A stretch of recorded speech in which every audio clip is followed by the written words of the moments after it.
আজ তোমাদের দেখাবো কাঁচা আমের দারুণ স্বাদের সুস্বাদু এক লোভনীয় রেসিপি। সারা বছর কাঁচা আমের স্বাদ উপভোগ করতে চাইলে এখনই বাড়িতে কাঁচা আমের আমসত্ত্ব বানিয়ে সংরক্ষণ করে রাখুন সারা বছরের জন্য। এই কাঁচা আমের আমসত্ত্ব রেসিপিটি বানানো যেমন সহজ তেমনি কিন্তু দেখতেও খুবই লোভনীয় আর খেতে তো দারুণ টেস্টি আর খুবই সুস্বাদু। বাজারে তো সারা বছর কাঁচা আম থাকে না, তাই কাঁচা আমের যদি এরকম বাড়িতে আমসত্ত্ব বানিয়ে রাখা যায় তাহলে কিন্তু যখনই কাঁচা আম খেতে মন চাইবে তখনই কাঁচা আমের আমসত্ত্বটা খেয়ে কাঁচা আমের স্বাদ কিন্তু উপভোগ করতে পারবে। আজ তোমাদের বানিয়ে দেখাবো কাঁচা আমের আমসত্ত্ব। তার জন্য এখানে প্রথমে 1 কেজি কাঁচা আম নিয়ে নিয়েছি, আর এইগুলো আমাদের বাড়ির গাছের কাঁচা আম। আজ বাড়ির গাছের কাঁচা আম দিয়েই বানানো হবে আমসত্ত্ব। প্রথমে সব আমগুলোর খোসা ছাড়িয়ে পিস করে কেটে নিতে হবে, এরপর ভালোভাবে ধুয়ে নিতে হবে।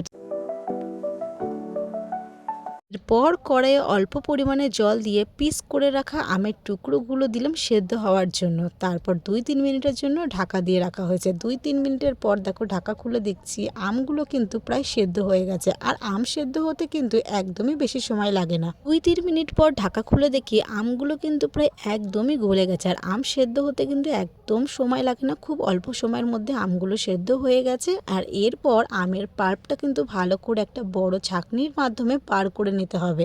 খুব ভালোভাবে হাতা দিয়ে নেড়ে নেড়ে কিন্তু আমের পাল্পগুলো বার করে নেওয়া হয়েছে, যাতে আমের যে শাঁসগুলো থাকে সেইগুলো যাতে আমের মধ্যে না থাকে। তো আমের শাঁসগুলো দেখলে কেমন বার করে নিয়েছে, আর আমের পাল্পটা খুব সুন্দরভাবে কিন্তু বার করে নেওয়া হয়েছে। এরপর কড়াইয়ের মধ্যে আমের পাল্পটা ঢেলে অনবরত কিন্তু নাড়াচাড়া করে যেতে হবে, যাতে একদমই তলায় লেগে না যায়। আর মনে রাখতে হবে এই সময় কিন্তু গ্যাসের ফ্লেমটা একদম লো ফ্লেমে রেখে নাড়াচাড়া করতে হবে।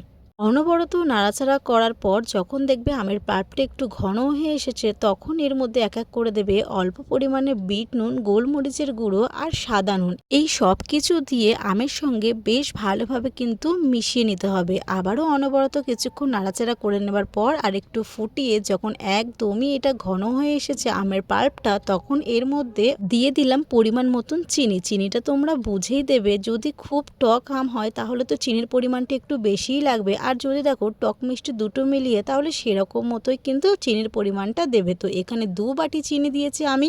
যেহেতু আমগুলো একটু টক ছিল তাই জন্য কিন্তু আমি চিনির পরিমাণটা একটু বেশি দিয়েছি। তো চিনিটা দিয়ে এবার ভালো করে কিন্তু নাড়াচাড়া করে নিতে হবে যতক্ষণ না পর্যন্ত আমের সঙ্গে চিনিটা বেশ ভালোভাবে গলে যাচ্ছে। তারপর দেখো আমটা একদম কিন্তু ঘন হয়ে এসেছে। এবার এর মধ্যে 2-3 ফোঁটা ফ্রুট কালার ইউজ করেছি। এটা কিন্তু একেবারেই অপশনাল, তোমরা চাইলে এটা বাদ দিতে পারো। ফ্রুট কালারটা দেওয়ার পর কিন্তু একদম এতে কাঁচা আমের একটা কালার চলে এসেছে। দেখো কত সুন্দর না দেখতে লাগছে। ফ্রুট কালারটা দেওয়ার পর আরো বেশ অল্প কিছুক্ষণ নাড়াচাড়া করে নেওয়ার পর উপর থেকে ছড়িয়ে দিয়েছি কিন্তু চিলি ফ্লেক্স। চিলি ফ্লেক্সটা দেওয়ার পর আরো যেন বেশি সুন্দর দেখতে লাগছে। এবারে কিন্তু গ্যাসের ফ্লেমটা একদম বন্ধ করে দিতে হবে। এবারে এই আমসত্ত্বটা যে থালার মধ্যে রাখবো সেই থালার মধ্যে অল্প পরিমাণে রিফাইন অয়েল দিয়ে ভালো করে কিন্তু পুরো থালাটা মাখিয়ে নিতে হবে, যাতে এই আমসত্ত্বটা তোলার সময় একদমই লেগে বা ছিঁড়ে না যায়। এরপর থালার মধ্যে আমসত্ত্বটা ঢেলে নিলাম। আর এই আমসত্ত্বটা যেহেতু অনেকটা পরিমাণেই হয়েছিল তাই জন্য কিন্তু আমি 2টো থালার মধ্যে আমসত্ত্বটা ঢেলে নিয়েছি। আর দেখো কত সুন্দর দেখতে লাগছে। এবার কিন্তু আমসত্ত্বগুলো বেশ ভালো করে রোদে দিতে হবে। তো দেখো 2টো থালায় নিয়ে কিন্তু আমি ছাদে চলে গেছি, আর 2 দিন ধরে কিন্তু এই আমসত্ত্বটা আমি রোদে দিয়েছি। তোমরা চাইলে কিন্তু একদিনেও দিতে পারো। যদি দেখো উঠে যাচ্ছে থালার থেকে তাহলে তো কোনো ব্যাপার না।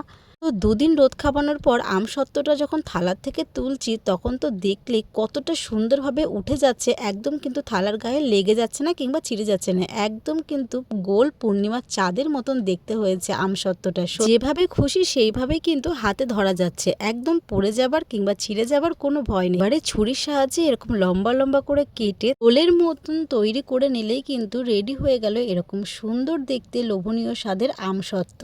আজকে আমার এই আমসত্ত্বের রেসিপিটা তোমাদের কেমন লাগলো অবশ্যই একটা ছোট্ট কমেন্টের মাধ্যমে জানিয়ে যেও। আর তোমরাও কিন্তু কাঁচা আম থাকতে থাকতে অবশ্যই বাড়িতে কাঁচা আমের আমসত্ত্ব তৈরি করে ফেলো।